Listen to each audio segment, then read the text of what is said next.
Okay, good. Let's get started. So, just a few things to review. I have the definition of correlation up here, which we've talked about. It's the degree in which two variables are, and it says linearly related. So, like trying to form a line, right? That's the idea with correlation. And we've talked about like strong positive, moderate positive, weak positive. And we talked about zero correlation, weak negative, moderate negative, and strong negative.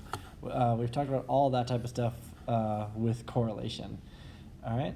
And in the broadest sense, correlation is actually any statistical relationship. So it doesn't necessarily have to be causal, which means it doesn't have to be related. And down here I say it is important to recall that correlation does not imply causation.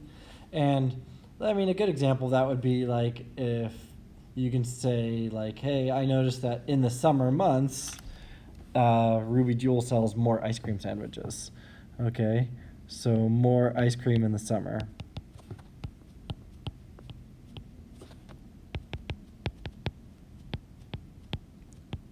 It's good to argue that that might be causation, right? There's probably a reason for that, right? We're seeing an increase in temperature or something like that.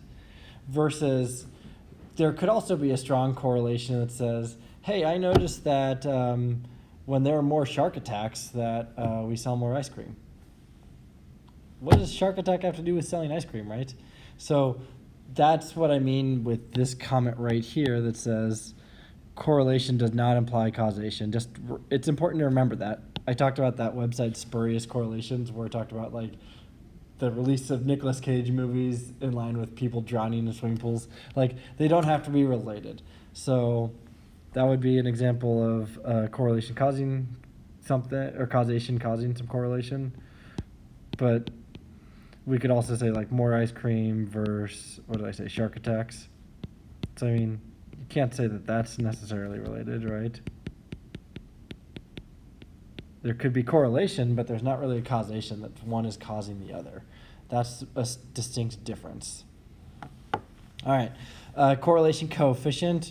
We remember that that is a number between negative 1.0 and 1.0.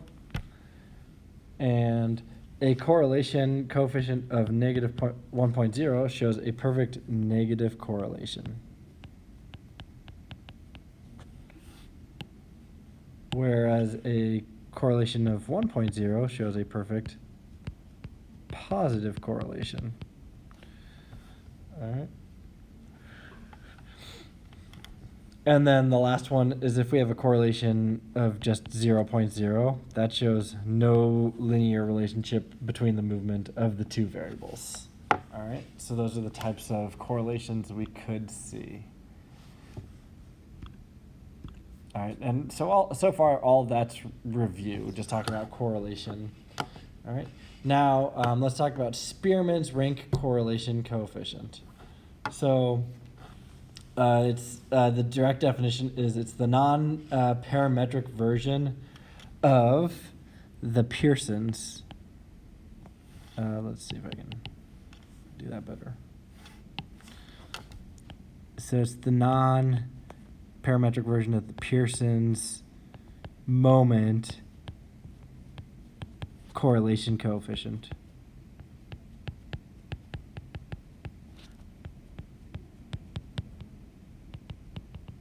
What does parametric mean? Non-parametric? It's a great question. I'm glad you asked. Right down there, I've got it listed. I was going to talk about that next because when I looked at this definition, I asked the exact same thing where I was like, what the heck does non-parametric mean? So we're going to go over that. So Pearson's moment correlation coefficient, your textbook is going to start referring to it as PMCC. So I just want to make sure you notice that. PMCC, Pearson's moment correlation coefficient. Your textbook's going to start using that name. All right? So Spearman's rank correlation coefficient is going to use the letter R with a subscript S. So lowercase r with a subscript S. Okay. And it's going to measure two things. It's going to measure the strength and direction of association between two ranked variables. Okay, that's what Spearman's does. Okay, and we're gonna break this down and we're gonna talk about it a little bit in just a moment here. All right, but first, what does non-parametric mean? All right, so non-parametric, it means that data. Well, it's data that doesn't fit a well-known model, a known or well-understood distribution.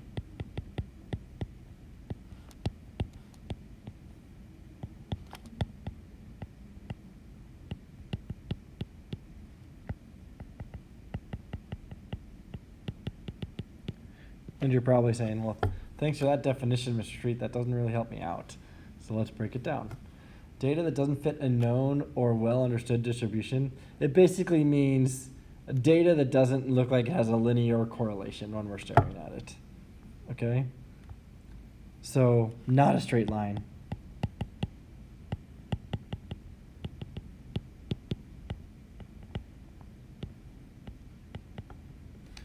Okay? Spearman's, the whole goal is it's another way of finding correlation between things. So if you're dealing with data that's not quite a straight line, Pearson's might give it a really low correlation coefficient, like 0.3 or something like that, saying it's pretty weak correlation. But you could use Spearman's, which is a rank method. It's going to rank the data instead, and we'll talk about that. And it could give it a much stronger correlation, like a 0.9. So that's what we're going to look at today. So I said Spearman's measures the strength and direction of association between two variables, specifically two ranked variables, because Pearson's actually does the exact same thing. We've already learned about Pearson's. And the big difference is Pearson's measures of linear correlation.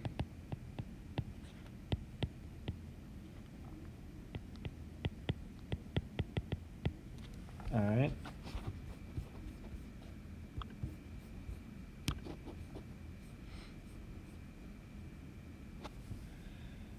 Spearman's, on the other hand.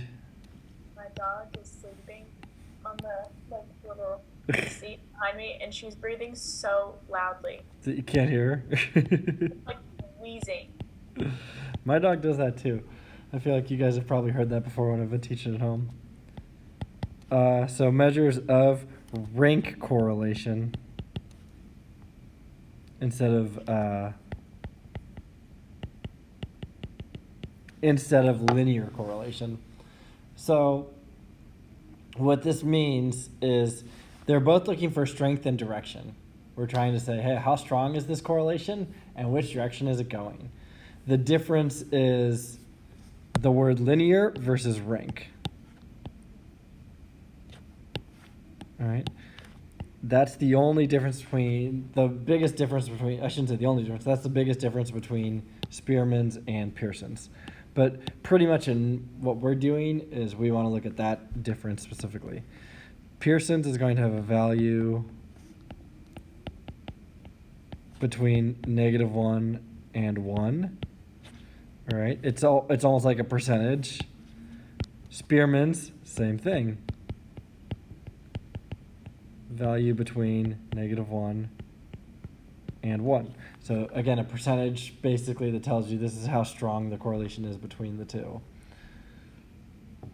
Okay.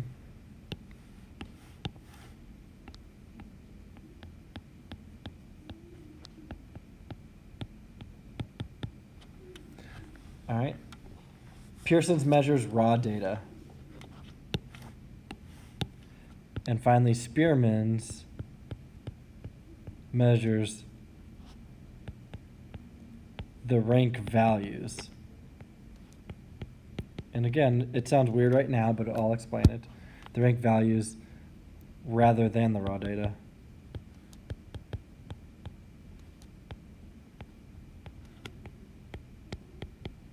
Are you gonna explain what rank value is? No, I'm not. You guys just have to figure it out on your own. Sorry. Okay, go. So, yeah. No, So yes. that's what I was hoping to hear. Yeah. No, I will be getting to it, yes. But the key thing that I'm trying to hit right now, there is a lot of similarity between Pearson's and Spearman's. All right? A lot of similarity. All right. All right, so now the next thing is Spearman's assesses how well the relationship between two variables can be described using a monotonic function. And I just went ahead and I grabbed this screenshot from Wikipedia. This is what monotonic function looks like. And let's talk about a monotonic relationship first, I guess. A monotonic relationship means as one value increases,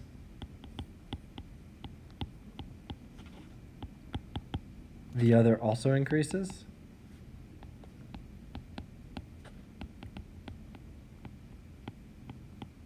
All right. Or as one increases, the other decreases.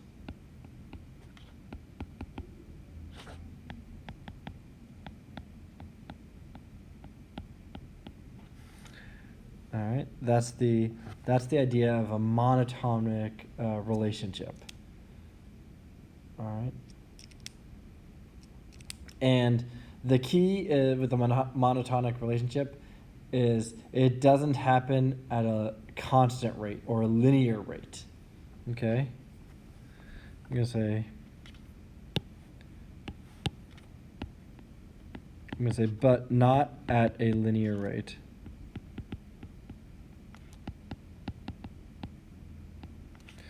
And That's true for both of them? I'm sorry, what'd you say? That's true for both of them, like as the increase and decrease? No, so yes, that's true for both increase and decrease. So what I've got here is I've got these three graphs, and we'll see the first one shows, hey, this is increasing, but not quite at a linear function, right?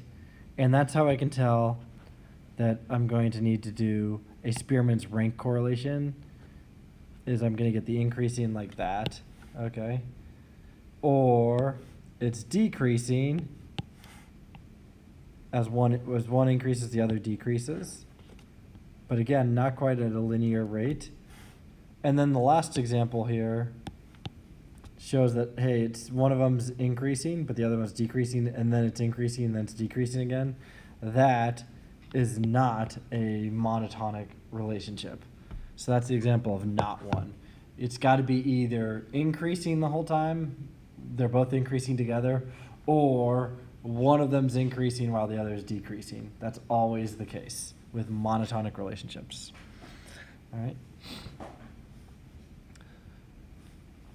So the IB notation for correlation coefficient is RS. We already talked about that. R sub S.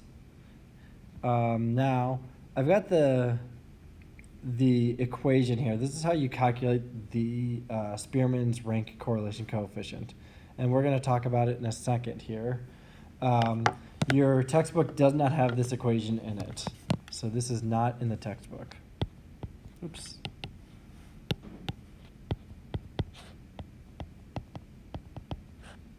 But I think it's not a tough one to calculate by hand. It's really easy to do it in the calculator too. But we'll talk about that right now. Okay, and then just another note from your textbook right below this part that's not in the textbook. It says an R sub S value of 1 means the set of data is strictly increasing. Value of negative 1 means it is strictly decreasing. Data that is only increasing or only decreasing is known as monotonic, which we already talked about. Only increasing or only decreasing. All right? A value close to 0 suggests the data is not consistently increasing or decreasing. So we're going to look at one example in the textbook. It says example 23 here. That's a typo. This is example 1 from chapter 8. Now example 23 from chapter 8. All right. So first thing it says, like literally your textbook, the only thing it says is find Spearman's rank coefficient for the following set of data. It doesn't explain how to do anything. It just says find it. So we're going to break that down. Step 1, this is where the ranking comes in. You're going to rank the data. And you're going to do min to max or max to min. It doesn't matter. You just got to be consistent. So you're going to do min to max or max to min. And I added these columns. These were not in your textbook, but I added the rank of X column and the rank of Y column. So personally, I prefer to go like, I'll do max to min on this one. So what that means is it says time spent training X hours. Okay. So what we want to do is we want to say, okay, well, which one's the longest number of hours? 45. So that gets rank number 1 right there. The 45 does. Then the next longest number of hours is 34. That gets rank number 2. And we're just basically going to list these down from min to max until we've ranked all of them. And there's 6 total. So the lowest one is 17. That's going to be a 6, ranked 6. Okay, 29 is ranked 3. So I'm going back from max to min. 45 is the longest, then 34, then 29 is 3. And then I have 2 23s. So technically one of them would be 4, one of them would be 5. But one of the things with Spearman's, because I have 2 that are tied, 2 23 ranks or values, I need to split the rank in half. One of them is going to be 4, one of them is going to be 5. So I'm going to add the 4 plus 5 and divide it by 2. Mr. Street? Yes. Sorry to interrupt you. My Chromebook just shut off, so all of my notes got deleted. Do you mind scrolling up so I can screenshot them and catch up? Sure, no problem. Okay. Sorry about that. Oh, please don't apologize. Stop. Thank you. Yeah. Okay, let me zoom out a little bit here. Is that good? Yeah, that's perfect. Thank you. Yeah, and I'll post these later as well, so you can. So you'll No, see. I appreciate that. You'll see them Thank later you. today. Yeah. Okay. So now, what happens though? I have 2 23 values, so I have to split the rank. I need an average rank.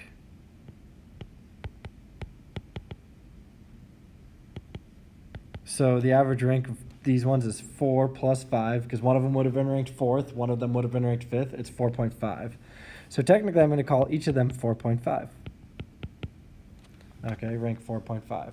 That's what's happening there. Then I need to rank my Y values.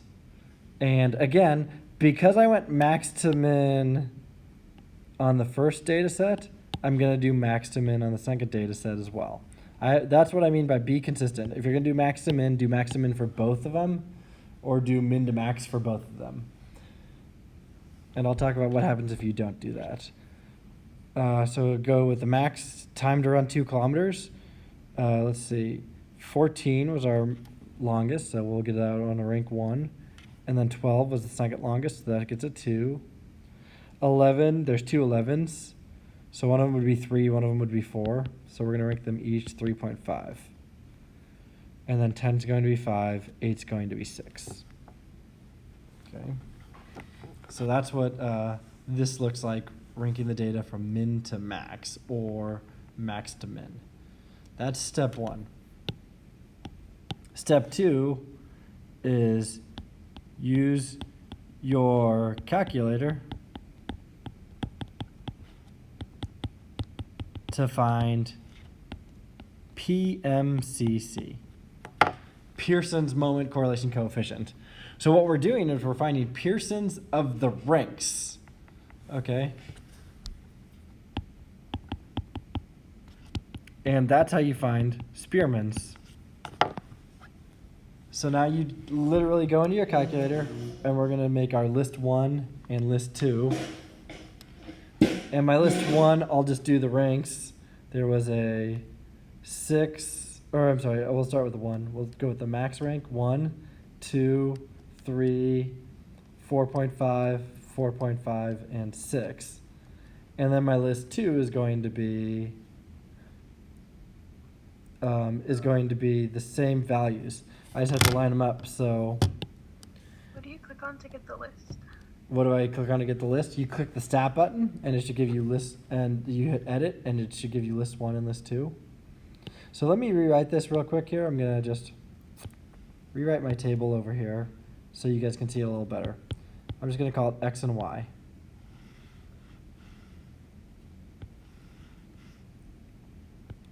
And basically I'm going to do, I got my X values 1, 2, 3, 4.5, 4.5, and 6.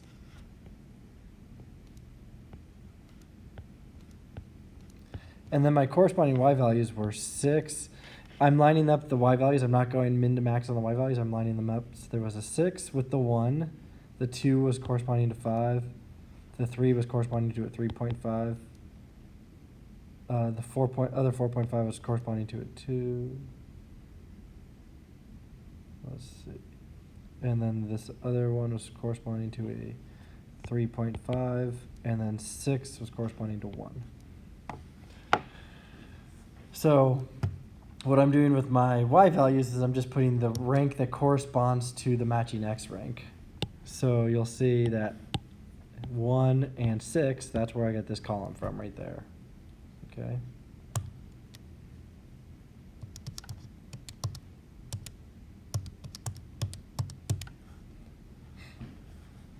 And I get that in my calculator. And now I'm going to calculate my Pearsons, which I use that linear regression button. I do my list 1, list 2. We just did this on the test yesterday, so hopefully this is all familiar for us. And we're going to get an R value. Okay. And that's our answer.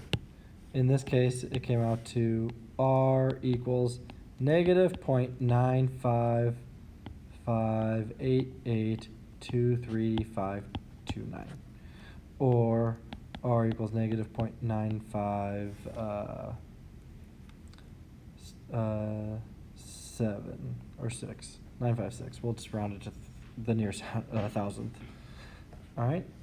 So that's saying basically there's a negative strong correlation between the data here using Spearman's rank correlation. So that's how you calculate this. If we wanted to calculate by hand, that's what the equation is up here. It says R sub S equals 1 minus, and it's got 6 times the summation of D squared over N cubed minus N. So the only variables here are D and N. D is the difference of ranks. N is the number of values in the data set. So in this case, there were 6 ranks. 1, 2, 3, 4, 5, 6. We went from 1 to 6. That's what N is going to be. And D is the difference of those ranks. So let's take a look at what that means. R sub S equals 1 minus 6 times the sum. And what I do is I look at the first difference. Y is 6, X is 1. And I would just say, it doesn't matter whether I do 1 minus 6 or 6 minus 1, as long as I'm consistent. 1 minus 6 squared plus the next one was 2 minus 5 squared. The next one was 3 minus 3.5 squared. 4.5 minus 2 squared. 4.5 minus 3.5 squared. 6 minus 1 squared. That's how this works. And then the number that goes on the bottom again, in this case, n equals 6 because there are 6 rankings. So I would just say 6 cubed minus 6. I put them all in, and I would calculate this Spearman's coefficient by hand. That's how it's done by hand. I'm never going to ask you to calculate by hand. IB exams is never going to ask you to calculate by hand. Your textbook doesn't even put it in there because they don't expect you to calculate it by hand. Okay? I'm just showing you how it can be done. I don't think it's a hard calculation. So should we write this down? But if you want to. Basically, I'm just showing you, this is what Spearman's is doing though. It's taking the ranks, the X rank and the Y rank, and it's finding the difference of them, and then it's squaring all those values and summing them together and dividing by the number of total values. All right, that's how this Spearman's rank correlation equation works. Just for those of you that are slightly curious about that, like as opposed to, oh, just put it in your calculator, it's magic. This is where it comes from. Okay. All right, example B here, 1B. I want you guys to try this one now. Step 1, rank the data. Min to max, max to min, you choose. Step 2, find PMCC of the ranks.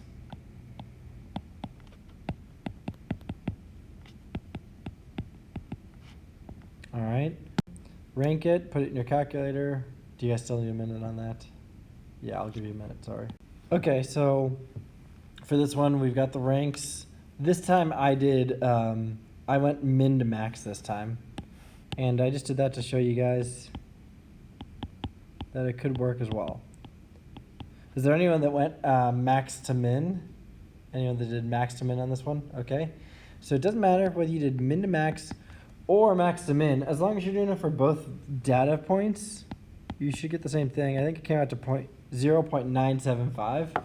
Very strongly correlated, and it shows that it's very strongly correlated. We have almost the same numbers. If this was a 3 and a 4, then it would be a correlation of 1. All right, so very strongly correlated. But if you did it for max to min, it's going to be the exact same thing. Now, if I switch them on accident, like let's say I did the X values, I ranked those from min to max, but then I ranked the Y values from max to min, then it would give me a negative 0.975 instead of a positive 0.975. So visually, it's always good to think about graphing your data as well, because you want to see whether it's increasing or whether it's decreasing from left to right. All right, so that's very important to note there. That's the only real mistake you could make. You could have a positive sign instead of a negative sign, and you're just describing the correlation incorrectly, saying it's negative instead of positive or vice versa. So you just got to be careful with that type of situation there. All right. Example 2 says a student was asked to rank 9 different makes of burgers in terms of which she liked best to which she liked least. She put 1 for the one she liked the best and 9 for the one she liked the least. These rankings and the cost of the burgers are given in the table below. So this student, she tried 9 different burgers, and then she ranked them from her favorite to her least favorite, and then she put the cost below each of them. All right. Part A says, explain why you cannot use Pearson's in this example. And that just means I can't just plug in my original raw data and find a Pearson's correlation coefficient. Like with part B from 1 and part A from 1, I could technically put in my tables 23, 34, 17, 23, 29, 45, list 1, and my 12, 10, 14, 11, 11, 8, list 2, and I could find the Pearson's moment correlation coefficient. I can't do that with this because the student ranked the burgers already.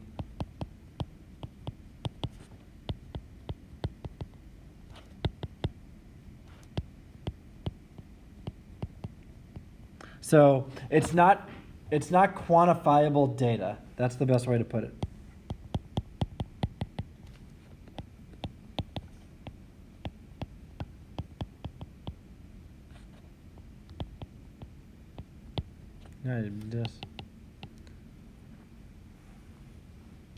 Quantifiable data. Could And it also be that there's just not two sets of ranks because all the other ones have had two sets? well, we're still going to need to rank the cost actually, but in order to put it into our calculator. But what's happening now is we're saying, it's not quantifiable data, which means that this is something. It was her opinion, right? This isn't statistically proven facts. Like I wasn't able to say like how many people went shopping at Macy's today. I wasn't able to stand outside and count the number of people that came in. It was more like I prefer to shop at Macy's instead of Nordstrom, something like that. Okay, it's an opinion, so that's why it's not quantifiable data, and that's why Pearson's won't work in this one. But I can still find the Spearman's correlation rank, Spearman's rank correlation coefficient, and I still rank the data. And this is what's weird. I still use PMCC to calculate the R value. So even though Pearson's doesn't work, I still use that calculator to find the Spearman's rank, which is kind of weird. Okay. So what I need to do is I have my taste ranks already.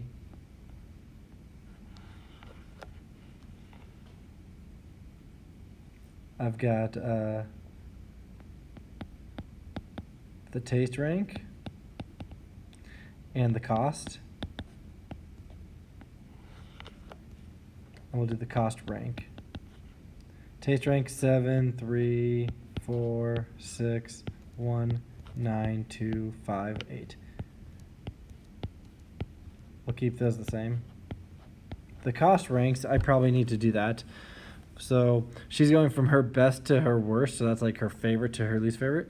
So we'll go from the max price to the min price. The most expensive is the $8.50, so that's the 1. Then $7.45 is 2. $6.50 is 3. $4.50 is 4. $4.35 is 5. $3.95 is 6. $3.50 is 7. $2.65 is 8. And $1.45 is 9. And then I just fill those values in down here. You don't have to create a second table if you're really good. I like to create the table just so I have my list 1 and my list 2 that I can put straight into the calculator. And now I can go ahead and find my Spearman's rank correlation coefficient.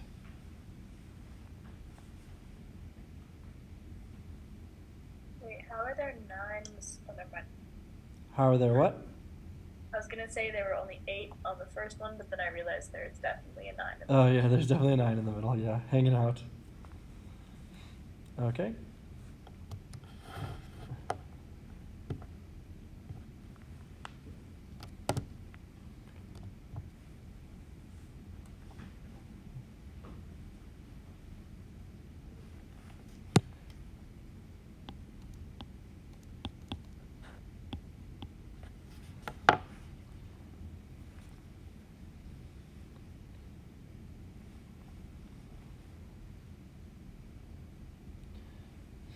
And we're just trying to prove, is there a relationship between the cost of the burger and its taste? I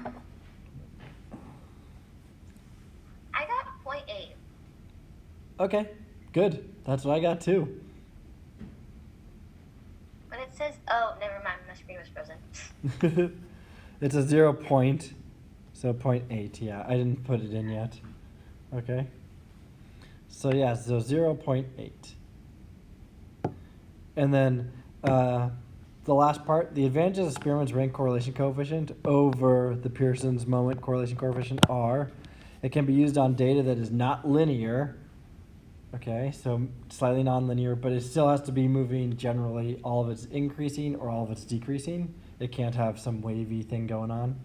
All right. It can be used on data that has been ranked even if the original data is unknown or cannot be quantified. And that's exactly what example 2 was doing. It was data that was already ranked, all right, and we couldn't really quantify the best burger before. All right, and it's not greatly affected by outliers. Those are some advantages of Spearman's.